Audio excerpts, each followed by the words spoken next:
All right, let's start with the first question from Anna Maria, who's talking about opening a workshop or a webinar where strangers gather to learn something new, but only a couple of people have their cameras on.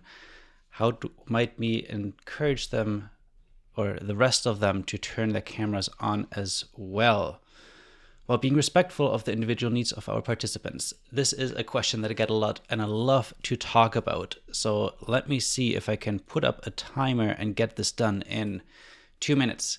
So first of all, I stopped requiring anyone to have their camera on. It's always an invitation because we never really know what the circumstances are, slower internet connection, things happening in the background. I've attended a lot of webinars and sessions where I had to change a diaper and I had to turn my camera off because my son was staying home with me during COVID.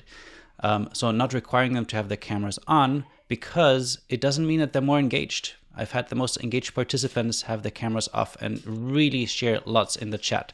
So that's number one.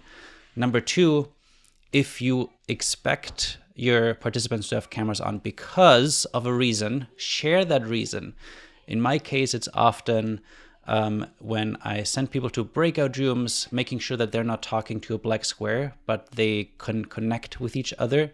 Having your video on will be much more beneficial and way more fun rather than, talking to someone that you can't see, but you have your camera on, then you get self-conscious and you turn it off.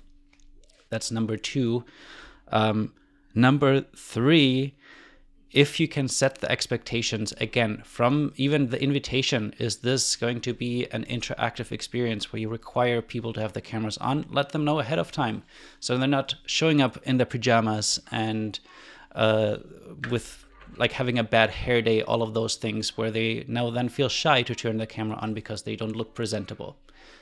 And lastly, this is my ultimate tip.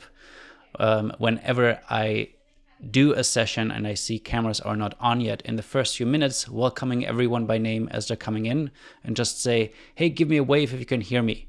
So I'm not really saying turn on your camera. I'm just asking them, hey, can you wave? Which I will only be able to see if they're waving if their camera is on.